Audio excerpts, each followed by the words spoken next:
자, 지난 시간에 우리가 진도 나갔던 부분들은 역사 시대 때, 그러니까 우리가 이제 인류가 이제 좀 어떤 문명 생활을 하기 시작한 게 그렇게 오래되지 않죠. 뭐 진화의 형태가 뭐 이제 뭐 수렵 생활을 하다가 그죠? 농경 사회로 오다가 이렇게 조금 이렇게 뭐 없이 살다가 한 19세기 말부터 한 20세기 초까지 지금 이제 인류의 발전의 그 진보 형태를 보게 되면 이렇게 한 수천 년을 지나왔었어요. 그러다가 갑자기 한 100년, 200년 사이에 쭉 하고 이제 올라가는 급격한 경사도를 보이면서 인류가 엄청나게 진보를 했거든요. 이제 그 와중에 이제 탄생한 학문이 경영학이라고 봐도 좋습니다. 그래서 역사 시절 이전에 뭐 이집트나 그리스 시대나 중세 시대나 또는 뭐 이제 18세기까지 뭐 유럽에 있었던 시대의 경영학의 흔적들을 지난주 마지막쯤에 살펴보셨을 겁니다. 뭐 관심 있어서 이제 주간반을 수업 들으시고 뭐 강의를 한 번 더 영상으로 보셨던 분들은 지난주에 좀 다 못 보여드렸었던 그런 레미제라블 그 영화의 한 장면 그 노래도 감상을 하셨을 수 있으실 테니까요. 잠깐 쉬어가는 셈 삼아서 보셨으면 좋겠습니다. 자, 오늘은 그 이후에 등장하게 되는 이제 현대적인 경영학의 발전사를 오늘 시간에 좀 배우도록 할 겁니다. 그래서 19세기부터 한 20세기 초까지 이제 경영학의 출발이라고 할 수 있는 시절을 오늘 얘기를 좀 해드리려고 해요. 아이고.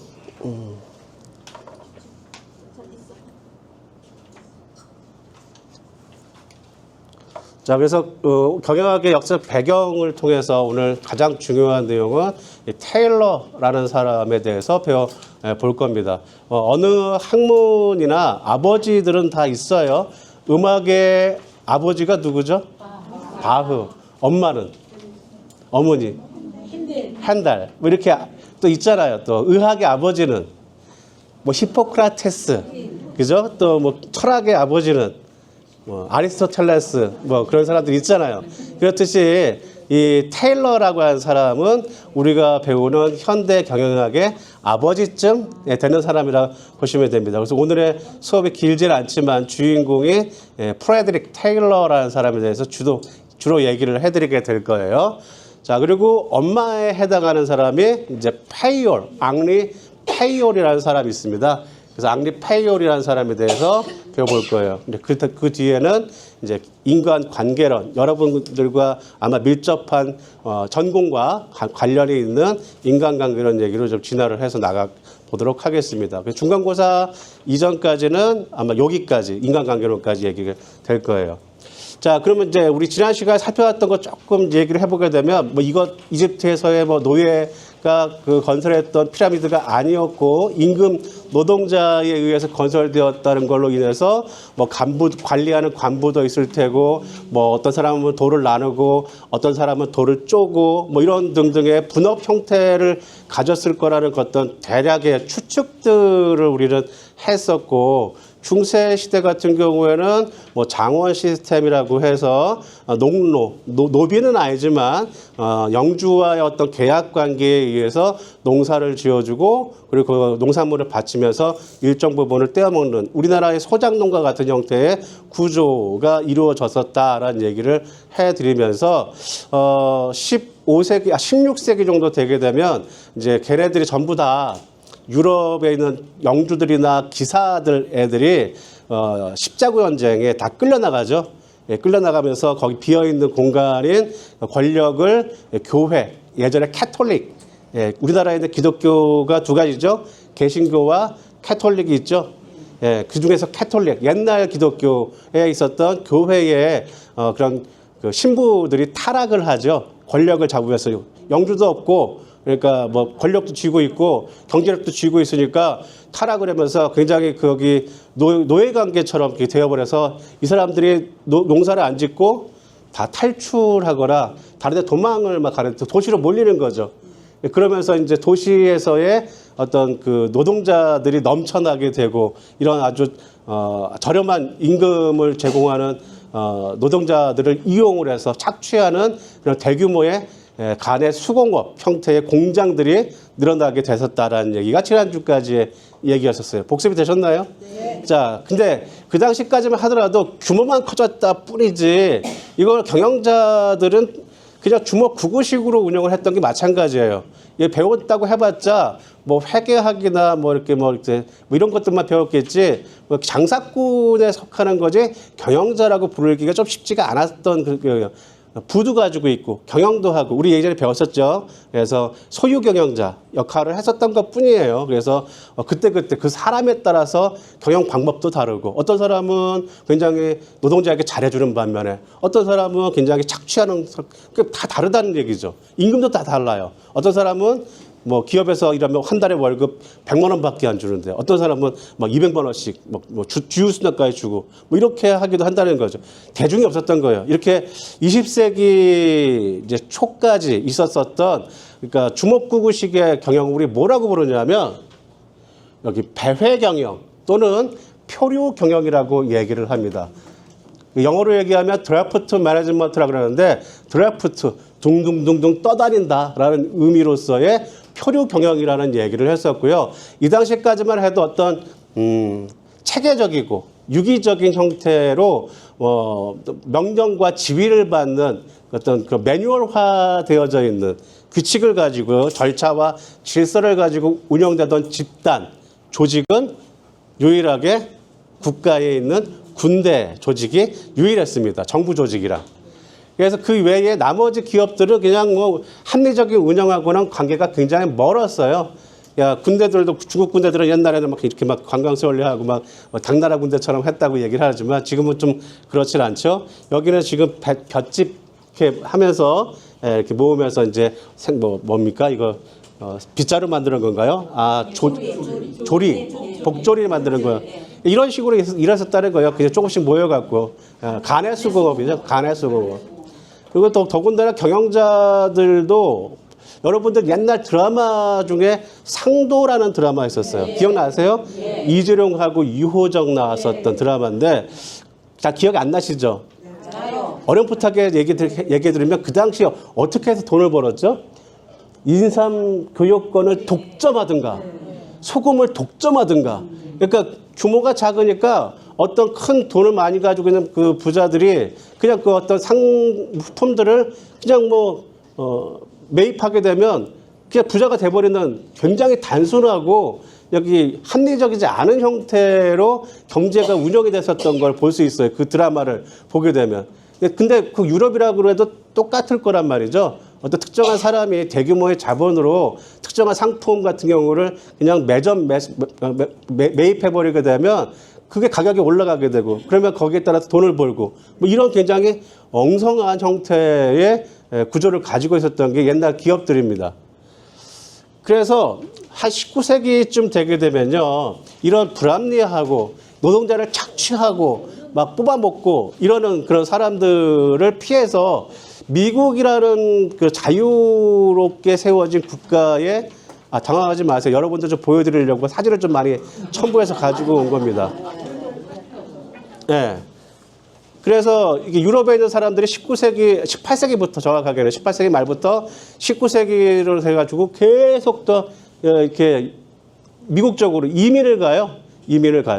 거기가 좀 더 월급을 많이 준다더라. 뭐 이런 소문을 듣고 독일, 네덜란드 뭐 이런 거기 유럽 각국에 있었던 유럽에 있는 사람 특히 청교조들이 미국으로 넘어가서 거기서 이제 임금을 받고 훨씬 더 많은 받으니까 그거를 다시 유럽 본국에 있는 가족들한테 송금하고 뭐 이런 방식 또 나중에는 유럽으로 가족들을 미국으로 불러다가 미국에 정착하고 이런 과정들을 한 100여 년 이상 겪게 되게 됩니다. 그런데 그 와중에 지난주에 보셨던 여기 18세기 도시 농민 빈민의 수공업, 요 레미제라블에 나오는 이런 방식의 수공업들이 18세기, 19세기까지 계속 이어졌었고요. 이제 프랑스에서는 굉장히 재미나다 그럴까요? 대단한 사건이 하나 발생을 하죠. 왕정을 무너뜨리고 1789년도에 프랑스 대혁명이 벌어지게 됩니다. 무슨 사건이냐? 그냥 우리가 녹화되고 있으니까 좀 죄송하긴 한데 편집을 해야죠. 그냥 농민들, 평민들이 모가지 따른 거예요. 그 사건이 프랑스 대혁명이잖아요. 있을 수가 상상도 못했던 일이 프랑스에서 벌어지게 됩니다. 그러면서 이제 노동자 계층들, 또 평민 계층들의 인권이 올라가고 권위가 올라갈 거라는데 뭐 다들 아시는 역사처럼 그렇진 않았죠. 그 다음에 어떻게 됐습니까? 로베스피에로라고 하는 사람이 그냥 빈 공백을 권력을 잡아갖고 다 단두대 다 죽이고 막 이렇게 하다가 그 누가 들어서요? 나폴레옹이 들어서요. 나폴레옹이 들어서니까 어때요? 또 지가 황제가 되잖아요. 똑같이 왕만 갈아치게 된 거예요. 우리 평민들 노동자들 입장에서는 별 다를 게 없는 거죠. 그러다 보니 이제 미국이라는 나라는 언제 발견이 되냐면 1462년에 콜럼버스가 발견을 합니다. 15세기 일이에요. 한창 그런 그 왕국이 유지되던 그런 시절에 스페인하고 포르투갈이 먼저 도착을 했는데 콜럼버스가 도착한 곳 실제는 그 미국 땅이 아닌 거는 다들 아시죠? 그냥 섬이에요, 섬. 타이티인가? 또 섬에 도착해서 죽을 때까지 짓는 여기가 대륙이라고 생각을 했다가 죽었다고 하더라고요. 바보같이. 아무튼 그렇게 발견이 된 미국이라고 하는 땅을 유럽에 있는 그 사람들이 와갖고 막 개발을 하죠. 인디안들 막 쫓아내면서 이제 그게 이제 이만큼 미국 저기 동부 쪽입니다. 그러다가 이제 18세기에 미국이 영국으로부터 이제 독립을 하게 되죠. 18세기에. 미국은 그래서 역사가 굉장히 짧잖아요.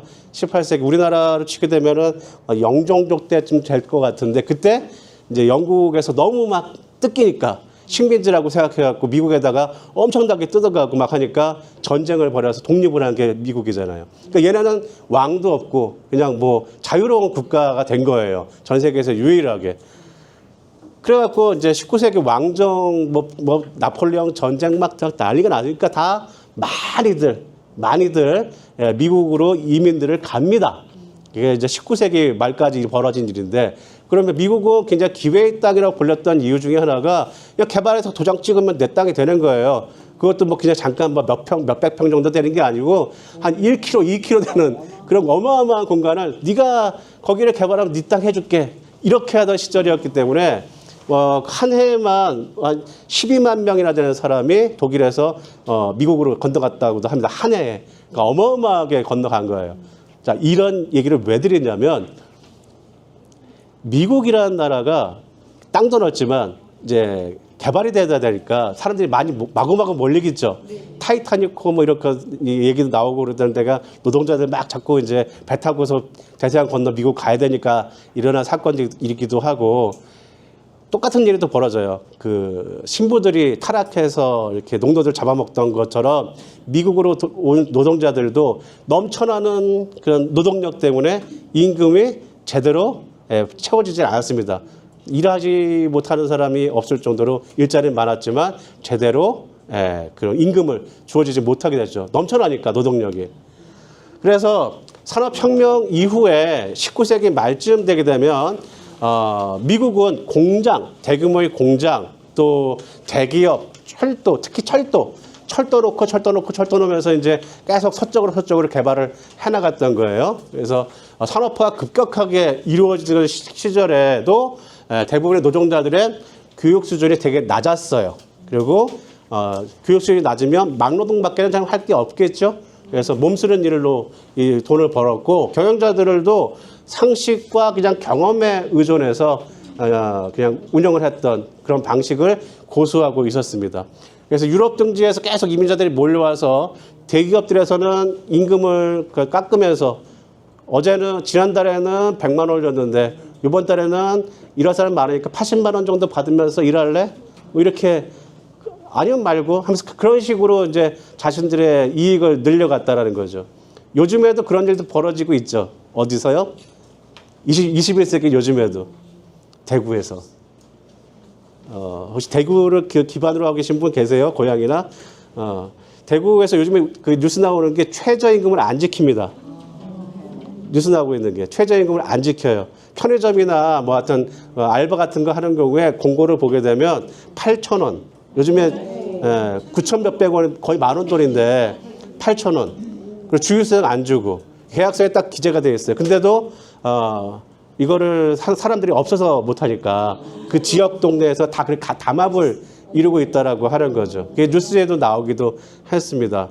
예, 그러니까 이제 그죠. 근데 그거를 이제 고발을 한다던가 해버리게 되면 그 사람은 다시는 그 지역에서는 다 일을 구하지 못하게 만들어 버리는.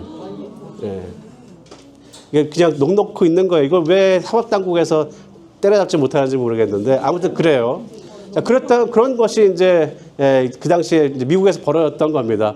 근데 이 당시에서 일했던 노동자들은요, 이게 성과급제가 있기는 했어요. 많이 일하면 돈 더 많이 주는 거.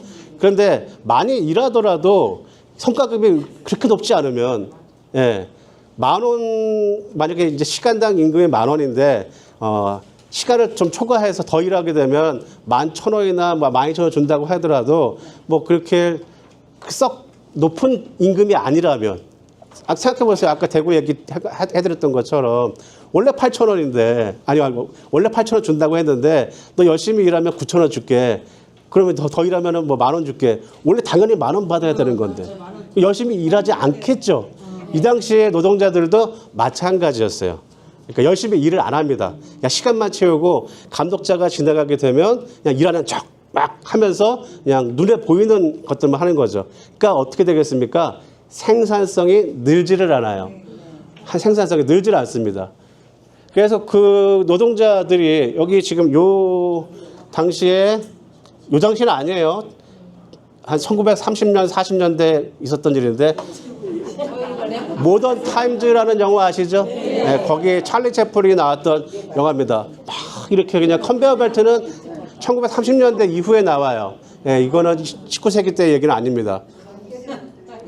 되게 유명한 영화죠. 그냥 톱니바퀴처럼 일하는 노동자들을 표현하는, 예, 그 옛날 굉장히 무성 영화 시대의 대표 영화 배우죠.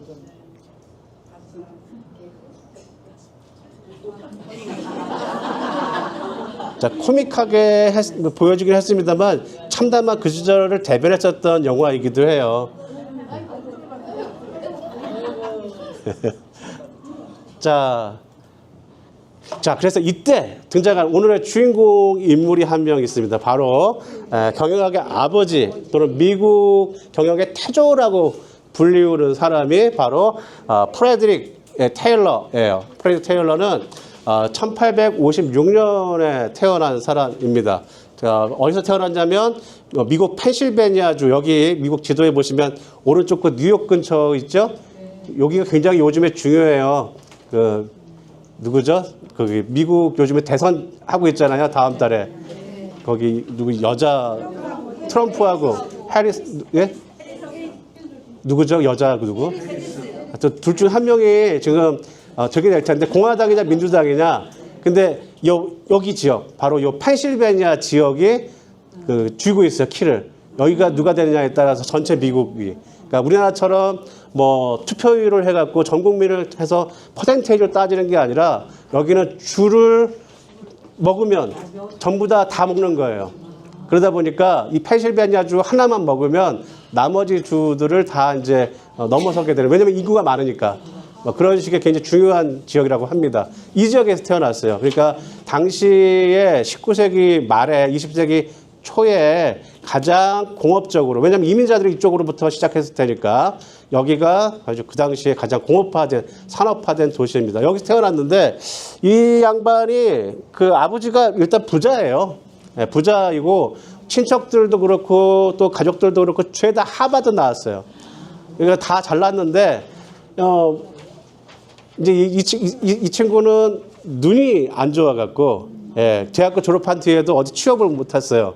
그래서 아버지가 야, 너 그러면은 공장에 가서 일이나 좀 해갖고는 공장장으로 관리자로 보냈어요. 아버지가. 그러니까 오너 2세인 거죠.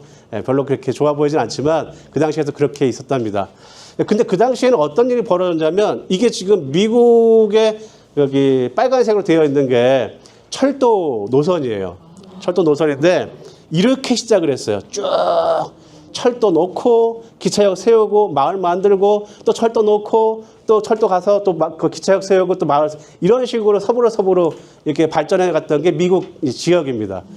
그러다 보니까 철도를 만들려면 뭐가 필요하죠? 철로를 놓으니까 철강이 필요해요. 그래서 여기 주물, 철강을 하는 회사를 아버지가 하고 있었어요. 그래서 굉장히 뭐 이제 신생 사업이 된다고 잘 되는 사업이 요즘에 치게 되면 반도체 같은 그런 사업이 된 거죠. 그래서 이 당시에 이렇게 이민자들이 많이 넘쳐나던 곳에 이민자들을 활용을 해서 노동자로 이렇게 공장 운영을 하고 있었는데 이 테일러도 이제 그런 문제를 봉착한 거죠. 이 월급 나한테 받아가는 사람들이 일을 안 해? 예? 어떻게 작년이랑 올해랑 똑같이 그런 그 생산량이 왜 일을 안 하는 거야? 내가 지나갈 때만 일을 하고, 예? 내가 안 보이면은 일을 안 하고 땡땡 노는 것 같아. 뭐 이런 얘기들을 이제 들으면서 고민을 하게 되는데 저는 좀 고약한 그 종교인들 중에 한 명이 퀘이커 교도라고 생각을 해요.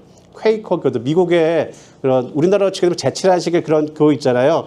비슷하게 퀘이커 교도라고 하는 그 집단이 있어요. 거기는 술도 안 마시고 담배도 안 피고 굉장히 절제하고 청렴하고 열심히 일해야 된다는 완전 청교도적인 그렇게 순혈주의를 채택하고 있는 종교 단체라서 그 종교 집단 가족에서 태어난 사람이 이 테일러예요.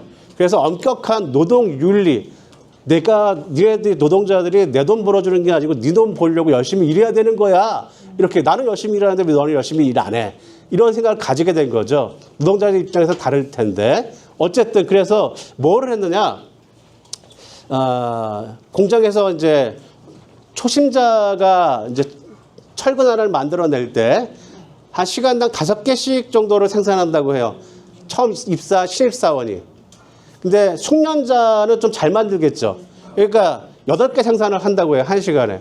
그러면 이 사람들 평균을 내갖고 표준, 네가 열심히 일했으면 숙련자건 아니면 초심자건 7개 정도는 1시간에 생산해내야 되지 않겠냐. 좀 단순한 생각이긴 하지만 평균을 낸 거예요. 그래서 표준 작업량이라고 하는 것을 처음으로 만들어냈습니다. 이렇게 하면 이 사람들이 열심히 일하겠지. 만약에 할당량에 못 채우게 됐으면은 임금을 깎던가 페널티를 주면 되고 초과했으면은 좀 놀아도 되고, 그죠? 뭐 이런 식으로 어떤 노동자들을 어떤 기계적으로 또는 과학적인 방법에 의해서 관찰하고 여기에 따라서 연구를 해서 표준적인 어떤 매뉴얼, 초심자건 아니면 숙련자건 누구나 일을 하더라도 똑같은 생산량을 만들어낼 수 있게끔 만드는 방법을 고안을 해낸 겁니다. 지독하죠? 예, 이걸 우리 뭐라고 부르냐면 과학적 관리라고 얘기를 합니다. 과학적 관리라고 하는 말은 꼭 여기서만 쓰는 것이 아니라 일반적인 학문에 다 사용을 하는 용어예요. 과학적 관리라는 뜻은 관찰하고 그리고 기록하고 탐구해서 나오는 결과를 토대로 어떤 결론을 내는 것이 과학적 관리 방법이에요. 예, 우리도 그냥 머릿속으로 뇌피셜로 뭐 저럴 거야, 이럴 거야 하는 건 과학이 아니잖아요. 검증된 내용, 실험된 내용, 그죠? 관찰된 내용을 가지고 결론을 이르러야 우리는 그거를 합리적인 방법이라고 부르는 것처럼 과학적 관리라고 하는 것도 똑같아요. 인간의 어떤 행동을 이렇게 수치화, 계량화 시켜서 통제할 수 있다라고 얘기를 하는 거죠. 그래서 처음으로 인간의 노동 행위를, 그 당시에는 노동으로 인해서 만들어지는 게 대부분이었을 테니까 그렇게 해서 만들어낸 것이 과학적 관리법이라는 운동입니다. 생산 방법이에요. 그래서 어떤 표준 생산량을 만들어냈기 때문에 일단 불만이 없을 것 같은데 그렇지 않죠. 초심자들은 7개 만들어내는 게 되게 벅차고 힘들 수도 있잖아요. 근데 제가 지금 7개를 해놨지만 9개를 잡아놨다면 어떨까요? 테일러가. 표준 생산량은 9개야. 숙련자들도 힘에 부칠 정도다. 그렇게 만들어놨다면 어떻게 될까요? 우리가 뭐 노동자들한테 뭐 이렇게 시간을 줄 필요가 있겠어? 원래 7개 정도 만들면 될 것 같은데 9개를 해놓고 막 조여보자. 그렇게 나쁜 마음을 그 경영자들 가진다면요. 근데 다 그랬습니다. 실제로 연구해보니 7개 정도가 적정한 거로 나왔지만 탐욕스러운 경영자들은 9개를 만들어놨어요. 그러니까 이 사람들은 아무리 열심히 일해도 이 과학적 관리법이라고 해놓고 아무리 열심히 일해도 예, 임금이 높아질 수가 없는 거예요. 옛날이랑 지금이 똑같은 거죠. 오히려 더 족쇄가 채워버린 거예요. 옛날에는 느슨하게 태업 같은 거, 태업 아닌 태업을 할 수 있었지만 이것이 만들어지고 난 다음부터는 그런 느슨한 일도 할 수가 없게 돼버린 거죠. 하지만 이 사람이 어떤 그 생산에 대한 생산 관리라는 분야에 있어서 첫 번째로 생산 현장의 어떤 공정을 개량화, 수치화 시켰다라는 걸 통해서 많은 기업들이 이거 좋은데? 이거 우리 회사에서 채택해야지. 우리 회사에서 채택해야지. 그냥 망할 놈의 노동자들 이걸로 다 조여야겠어 하면서 미국의 많은 기업들이 과학적 관리법을 채택하게 됩니다. 불만이 근데 노동자들이 없을 수 있지만 과학적인 근거라는데 뭐라고 하겠어요? 과학적 근거라는데. 그래서 미국 의회에도 막 불려나갔어요. 불려나가고 청문회도 하고 이게 진짜 맞느냐, 노동자들에게 정확한 거냐. 하지만 결국에는 경영자들이 승리를 해갖고 과학적 관리법은 폭넓은 지지들을 받게 됩니다. 자, 그래서 이제 과학적 관리법은 기계에 대한 것이 아니라 기계를 대체하는 것이 아니라 노동자에 대해서 매뉴얼을 만들어 준 것이었기 때문에 19세기 때 비슷한 일이 한 번 더 있었거든요. 노동자들을 착취하는 영국이요. 미국이 아니라 영국에서 방직 공장에 일을 하던 사람들을 노동자들을 내쫓고 방직 공장에 기계를 들여놓게 돼요. 방직 기계. 영국이 면직물로 유명하잖아요. 근데 옛날에는 그걸 다 수작업으로 만들었었는데 그래서 노련한 그런 숙련자들한테는 월급을 많이 줬어야 됐어요. 근데 그거를 증기기관, 그죠? 산업혁명의 시작인 증기기관이 개발이 되면서부터 방직 공장에 증기기관을 이용한 방직 기계들이 대거 투입이 됩니다. 그러면 기계를 스위치 올리고 내리는 그런 저임금의, 그죠? 비숙련자도 방직 기계를 통해서 많이 더 만들어낼 수가 있게 되는 거예요. 그러면 숙련된 그런 방직 공장의 노동자들은 내쫓기겠죠. 거기서 이제 한 16세, 17세 정도 되던 네드 러드라고 하던 그런 청년이 아니라 애죠. 애가 고등학생쯤 되는 애가 방직 공장을 돌아다니면서 몽둥이로 막 방직 공장의 기계들을 다 때려 부시고 다니는 일이 발생을 했습니다. 바로 이런 거죠. 근데 얘가 하는 거 보니까 너도 용기를 너도 하네? 나도 한번 해볼까? 일자리를 잃은 노동자들이 여기저기 막 돌아다니면서 기계들을 다 때려 부시던 그런 운동이 영국에 확산되게 되는 거예요. 그게 바로 러 다이어트 운동이라고 얘기합니다. 러 다이어트 운동. 물론 진압이 되기는 됐습니다만, 그래서 이거는 기계화, 사람의 일자리를 기계로 대체하는 그런 운동이었어요. 사람의 일자리를 기계로 대체하는 것 때문에 벌어진 반기계 운동, 반자동화 운동이 산업혁명 때 있었던 그런 러 다이어트 운동입니다. 근데 이거 러 다이어트 운동과는 다르지 않느냐, 그죠? 뭐가? 테일러의 과학적 관리법은. 그래서 지지를 받았던 거예요. 노동자들한테. 지지를 받은 게 아니라 그거를 갖다가 반항할 수가 없었던 거죠. 이거는 일자리를 주는 거 아니냐고 얘기를 하면서. 자, 러 다이어트 운동이 나왔으니까 요즘에도 비슷한 용어를 하나 알아두시는 게 좋을 거예요. 신러 다이어트 운동이라고 하는 것이 일어날 가능성이 높습니다. 이제 앞으로 이제 우리가 살아가게 될 21세기는 그 산업혁명이 일어났을 때부터 200년 정도가 지났는데 로봇, AI, 드론 같은 것들이 등장을 하잖아요. 그래서 보시면은 여기 하이패스 있죠. 이것도 일종의 거기 티켓하는 그 각 게이트에 있는 그런 그 종업원의 일자리를 뺏는 거예요. 뺏는 거예요. 지금 전부 다 이거 하이패스로 할 수 있음에도 불구하고 하지 않는 이유는 거기 있는 지금 남아있는 사람들이 정년 퇴직할 때까지 기다려주는 거예요. 더 이상 채용을 하지 않는 거죠. 일자리를 뺏는 거라 볼 수 있고, 또는 무인 카메라 같은 경우도, 그죠? 요즘에 아파트들도 경비원 없이, 그죠? 무인 카메라를 운영되는 그런 아파트 단지들도 생겨나기 시작했어요. 일자리를 뺏는 거예요. 또 뭐예요? 야구할 때 요즘에 야구 심판이 너무 볼이냐 스트라이크냐 말 많으니까 그거를 아예 AI로 도입을 한다고 해요. 우리나라가 세계 최초로 하게 돼요. 지금은 참고만 하지만 좀 시간이 지나면 심판 자리도 아마 AI가 없앨 겁니다. 불만도 없고, 그죠? 그다음에 드론으로 인한 그 택배 배송 지금 막 하고 있어요. 미국에서는 땅덩이가 넓으니까 피자 같은 경우, 그죠? 이걸 도미노 피자에서는 드론으로 배송을 하기도 하고, 로버트가 쿠팡처럼 물건을 담아서 배송하기도 하는 일도 지금 여러 나라에서 벌어지고 있죠. 일자리를 택배원의 일자리를 대체하는 거예요. 또 이건 뭐예요? 여러분들 많이 보시잖아요. 카페, 무슨 패스트푸드 식당 같은 데서 이것도 역시 접객하는 일자리를 뺏는 거죠. 또 요즘에 AS 센터 때문에 전화 걸면요. 원래는 오퍼레이터 아가씨가 전화 받아서 무슨 일 도와드릴까요? 해야 되는데 그 콜센터에 있던 아가씨들의 일자리를 다 ARS로 자동음성으로 바꿔줘요. 다 일자리를 자동화, 기계화하면서 사람의 일자리를 없애는 거라 보시면 돼요. 로버트나 저 식당에서 서빙하는 것들도 요즘에 다 벌어지고 있는 최근에 이런 사람이 해야 할 일들을 기계나 로봇들이 대체하는 거. 네, 그래서 여기에 대한 반발로 일어나고 있는 어떤 불만이라든가 그런 것들을 뭐라고 부르냐면 신러다이어트 운동이라 부른다라는 거죠.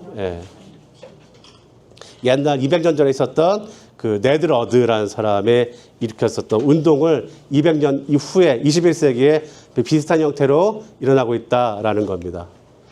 자, 그래서 결국 정리를 해보게 되면 이 테일러의 과학적 관리법이라고 하는 것은 어떤 관찰을 통해서 이론을 세우고 그리고 측정을 한 다음에 실험을 하고 이렇게 계속해서 학습된 형태로 굳어지게 되는 어떤 하나의 이론, 원리가 되는 거예요. 이게 학문입니다. 그죠? 이게 학문이 되는 거예요. 그래서 예전에는 노동자들에 의해서 생산량이 좌우됐었는데 이제는 경영자들은 노동자의 능력에 맡길 수밖에 없었던 시절에서 과학적 관리법이 등장한 이후에는 어떤 작업을 결정하는데 과학적인 절차를 적용한다는 것으로 테일러는 노동자들의 작업들을 단계별로 분류를 하고 여기서 마땅히 생산을 해내야만 하는 생산량을 지정을 해줬다는 거예요. 그리고 그것만 해준 것뿐만이 아니라 일을 할 때 어떻게 일을 해야 되는지 작업 지시서, 매뉴얼, 꼬챙이를 만들 때 어떻게 만드는지 1단계부터 2단계, 3단계 단계를 나눠서 누구나가 그 작업 지시서를 보게 되면 꼬챙이를 만들어낼 수 있게끔 하는 작업 지시서를 만들어낸 거죠. 요즘에도 이 작업 지시서는 아직도 사용이 되고 있죠. 매뉴얼이라고 그러잖아요. 여러분들 전자제품 같은 거 사게 되면 조그마한 종이 하나 딸려오죠. 버튼 뭐가 있고 사용 설명서 그게 이거라는 거죠. 그래서 표준 작업을 위한 매뉴얼화가 이루어졌습니다. 자, 아까도 말씀드렸지만 근데 표준 작업을 생산한 뒤에도 성과급제는 존재를 했지만 여기서도 똑같이 대구처럼 그죠? 표준 작업량이 원체 높아버렸기 때문에 표준 작업량을 통해서도 성과급으로 노동자들은 돈을 많이 벌 수는 없었습니다. 그래서 이런 테일러의 연구 성과는 과학적 관리의 원칙이라는 책으로 출간이 됐어요. 그래서 미국 경영학의 역사와 주춧돌이 되고 이걸 신봉하는 사람들은 뭐라고 부르냐면 테일러리즘이라고 얘기합니다. 테일러리즘. 그래서 이런 이데올로기 형태가 돼서 20세기 전반에 걸친 경영 사상을 자리 잡게 해주는 초석이 되게 되는 거예요. 자, 그래서 테일러의 과학적 관리법의 의의는 시사점은 단순히 시간 연구라든가 성과급제, 직능별 직장제도 같은 걸 만들어낸 것이 아니라 근본적으로 노동자와 경영자가 서로 윈윈할 수 있게 해주는 방법을 고안해낸 것인 어떤 하나의 정신적인 혁명이다라는 개소리를 했습니다. 그죠?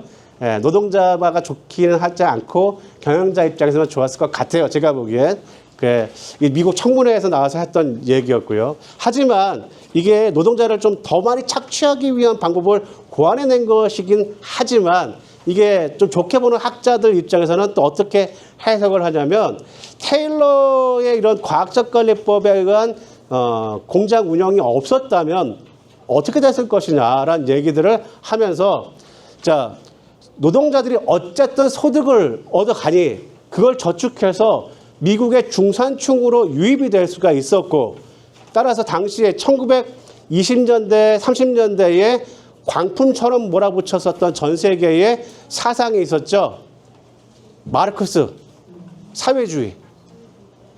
우리나라에서도 일제시대 때 독립운동 하던 사람들 상당수가 대부분이 사회주의자들이었었어요. 우리가 흔히 얘기하는 빨갱이들이었었다고요. 그럴 정도로 어떤 전 세계적인 굉장한 어떤 지지를 받고 있었던 사상이 이런 사회주의의 마르크스의. 그래서 이렇게 중상층을 형성해서 민주주의의 토대를 이루는 시민들을 형성시키지 못했다면 미국조차도 사회주의화, 공산화가 됐을 수도 있지 않겠는가라고 하는 얘기를 하게 됩니다. 상당히 설득력 있는 얘기예요. 왜냐하면 1929년, 30년에 무슨 일이 벌어지냐면, 조금 이따가 보여드려야 되나? 어쨌든, 자, 그래서 이런 테일러리즘이 등장한 이후에 이거를 신봉하는 많은 학자들이 등장을 하게 됩니다. 길브레스 부부예요. 이 사람은 동작 연구, 할 때 곡괭이질을 1분에 몇 번을 해야 된다, 이런 것들 있죠? 그것들을 연구해서 벽돌 공장의 인부들의 동작을 보다 짧게 가져가는 연구를 했던 사람이 있고요. 또 간트는 간트 차트라 들어보셨어요? 간트 차트. 어떤 회사에 가면 벽에 붙어 있어요. 벽에 붙어 있어요. 김 과장 월요일 날 뭐하고 김대리 뭐하고 이렇게 다 붙어 있는 게 있죠. 그게 간트 차트예요. 그래서 벽에 붙어 있는 걸 보고 시간에 좀 효율적으로 사용할 수 있게 해주는 그런 연구를 한 사람이 간트입니다. 자, 그리고 여러분 그 포드 자동차 아시죠? 포드. 거기에 설립자, 회장, 포드도 이 과학적 관리법을 연구한 학자이자 그리고 경영자였습니다. 아까 봤었던 컨베이어 벨트 있죠? 컨베이어 벨트를 처음 만든 사람이 포드예요. 공장에 적용시켜서. 너는 노동자 앉아만 있어. 서서 일하기만 해.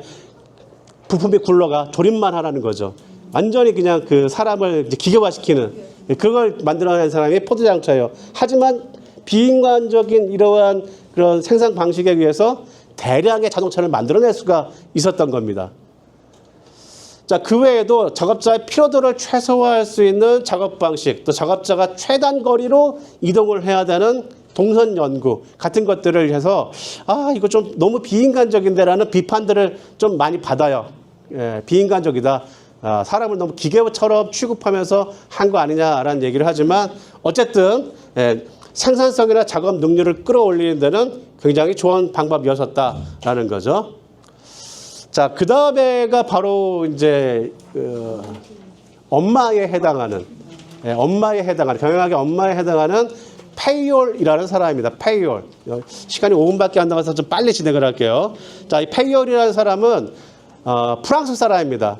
테일러가 미국 사람이라면 페이올은 프랑스 사람이에요. 이 사람도 아버지가 부자입니다. 광산 회사에서 일을 해서 역시 아버지로부터 회사를 물려받았는데 이 사람이 물려받을 때 보니까 굉장히 비효율적으로 조직이 운영되고 있었던 거예요. 그래서 페이올은 이 조직을, 이 회사를 제대로 운영하려고 그러면 뭔가 원칙이나 질서가 필요하겠다라고 해서 책을 출간을 합니다. 자신이 연구한 산업에 대한 일반 관리론이라고 하는 책을 출간을 합니다. 산업에 대한 일반 관리론. 자, 뭘 했느냐? 이 사람은요, 이렇게 14가지의 기업 조직을 운영하는 원칙을 주장을 했습니다. 요즘에 현대적으로 보게 되면 너무 당연한 얘기들일 거예요. 분업. 그리고 일을 맡긴 사람에 대한 권한을 주어줘야 되는 거. 권한. 규율. 명령의 일원화. 또는 지위 통일. 보상. 요즘에 기업에서 하고 있는 대부분의 것들을 다 원칙으로 삼았어요. 그걸 조금 더 정리를 해보게 되면 이렇게 주장했었던 거 14가지를 다 아실 필요는 없을 것 같고요. 죄송합니다. 14가지를 다 아실 필요는 없을 것 같고요. 이 사람이 정리를 해서 산업에 대한 일반 관리론이라고 부르는 이유가 일반적이다. 어느 기업이든 광선 회사건, 페인트 회사건, 건설 회사건, 그죠? 일반 과일 가게건 어느 기업이건 간에 다 적용될 수 있는 원칙이 이 6가지다라는 거죠. 그래서 정리를 한 거예요. 굉장히 대단한 거 한 것 같은데 지금은 너무 당연스러운 거죠. 그래서 6가지 정도. 계획, 조직, 명령, 조정, 통제라고 하는 것을 통해서 경영에 대한 기능을 우리가 수립한다라고 얘기를 합니다. 그래서 이 페이올이라는 사람은 그럼 뭘 한 거죠? 결국에는 조직을 운영하기 위해 필요한 경영자가 어떤 일을 하는가에 대한 얘기를 하고 있는 거예요. 테일러는 작업 현장, 생산 현장을 어떻게 노동자들을 다 더 쥐어 짤 것인가에 대한 하부 구조에 대한 연구를 한 사람이라고 한다면 이 페이올이라는 사람은 꼭대기 사회 계층에 있는 최고 경영자가 어떤 원칙들을 가지고 기업 조직을 운영해야 될 것인가에 대한 위에서 아래를 보는 시각으로 연구를 한 사람이라는 거죠. 구분되세요? 네, 테일러는 아래에 있는 하부 구조를 좀 더 효율적이고 합리적으로 운영하는 방법을 연구한 사람이고, 앙리 페이올은 기업 경영자, 최고 경영자가 어떤 원칙들로 조직을 운영을 해야 된다라고 하는 지휘 조정에 관련된 통제에 대한 내용을 보고 있습니다. 그래서 최고 관리자 입장이 들어간 사람이라 보시면 돼요. 그래서 위아래가 맞물려지게 되면서 경영학이 이제 성립이 되게 되는 거죠. 자, 근데 여기가 더 얘기를 드리고 싶긴 한데, 일단 여기까지만 얘기 드릴게요. 자, 근데 여기 두 명 다 페이올이든 테일러든 간에 여기 뭐가 빠져 있냐면 인간이 빠져 있어요. 기업을 이루고 있는 그건 사람이거든요. 결국에는 기업을 움직이고 운영하는 건 결국에 사람인데, 사람에 대한 내용이 둘 다 빠져 있어요. 위에서 보던 페이올도 통제하고 관리하고 뭐 이렇게 지휘하고 뭔가 뭐 주물럭주물럭 거려야 된다고 생각하고 있고, 테일러도 아래에 있는 사람도 쥐어 짜야 된다고 생각하고 있고, 사람에 대한 내용은 다 빠져 있다라는 거예요. 여기서부터가 이제 여러분들 사회복지 전공하시는 분들에게 중요한 것인데, 자, 인간적인 측면에 관심을 두기 시작한 거는 대공황 시대 이후예요. 30년대 이후. 대공황이 뭐냐? 자, 미국이요, 세계 1차 대전이 끝났어요. 세계 1차 대전은 독일 상대로 이긴 거잖아요. 그래서 미국은 승전국이었기 때문에, 또 유럽에서 벌어진 전쟁이었기 때문에 타격을 받지도 않았고, 전쟁을 위해서 생산을 굉장히 늘렸을 거 아닙니까? 물자가 많이 필요하니까. 근데 전쟁이 딱 끝나고 나니까 물자는 굉장히 풍부한데 갑자기 사람들이 소비를 하지 않아요. 소비를 하지 않아요. 우리도 코로나 때, 그죠? 소비 안 했잖아요. 그것처럼 더 심각하게 소비를 갑자기 하잖아요. 이 대공황이 발생한 이유는 학자들마다 분분하고 이유를 못 찾아요. 하지만 분명한 건 소비를 하지 않아요. 기업에서는 생산품이 넘쳐나는데도 팔리지가 않죠. 물건이 안 팔리게 되면 기업의 종업원들한테 월급을 줄 수가 없으니까 해고를 해야 되겠죠. 네. 수십만 개의 회사들이 종업원들을 내쫓습니다. 몇백만 명이 회사에서 내쫓게. 우리 IMF 때 경험을 해봤잖아요. 4명 중에 1명이 실직하고 막 권고사직당하고. 그보다 더 심한 것이 대공황입니다. 막 일자리를 달라고 줄을 서고, 근데 뭘 이렇게 풍부한데도 그것들이 굶어 죽은 사람들이 나와요. 왜? 사 먹을 돈이 없어서. 엄청나게 심각한 일이 1929년 30년에 벌어지게 됩니다. 어찌저찌 그 루즈벨트 대통령인가 있죠? 그 사람이 이제 이 대공황을 극복하기 위해서 만들어낸 게 이제 그 댐 건설하고, 그죠? 그런 국책 사업을 벌임으로써 간신히 이제 30년대가 지나게 되면서 극복을 하게 됩니다. 타격을 입긴 했지만 미국만의 문제는 아니었었어요. 마치 코로나가 번지듯이 미국에서 그런 일이 벌어지니까 전 세계적으로 대공황이 번지게 된 굉장히 큰 인류사의 일입니다. 자, 그래서 이때 이후로 사람이 막 굶어 죽어 가고 막 비인간적인 일이 막 벌어지고 가니까 노동자에 대해서 그제서야 이제 관심들을 갖기 시작합니다. 1930년대부터. 그래서 이제 미국 의회를 중심으로 해서 와그너라고 하는 사람이 와그너 법을 만들어요. 이 사람이 국회의원인데 상원의원 RF 와그너라는 사람의 이름을 붙인 법률인데 1933년도 대공황이 끝나고 얼마 되지 않아서 바로 이 사람이 입안한 법률이 뭐냐면 굉장히 중요한 법률입니다. 단결권, 노동자의 단결권, 단체 교섭권, 최저임금제. 많이 들어본 것 같죠? 우리나라에서도 적용된 법인데 이때 만들어진 거예요. 우리나라는 점진적으로 도입이 됐습니다만 이때 미국에서는 만들어져서 노동자들 스트라이크할 수 있게 해주고 단체로 모여서 경영자하고 협상할 수 있게 임금 협상할 수 있게 해주고 이 사람 최저임금 보장시켜주고 이런 일들의 법률을 미국은 대공황 이후에 만들어내게 됩니다. 근데 결국엔 뭐예요? 결국에는 사람에 대한 관심을 갖기 시작한 게 이때부터다라는 거죠. 그래서 경영학에서도 인간에 대한 탐구가 시작이 됩니다. 그걸 우리 뭐라 부르냐면 인간관계론이라고 부르는데 이거는 시간상 여기까지 줄여야 될 것 같아요. 지금 3시입니다.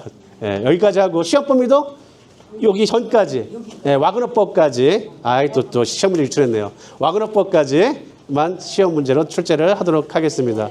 제가 아마 시험 감독을 들어올지도 모르고 조교가 들어올지도 모르겠지만 시험에 대한 막연한 두려움 갖지 마시고요. 편안하게 시험 보시면 되겠습니다. 수고하셨고요. 우리는 시험 이후에 다시 뵙도록 하겠습니다.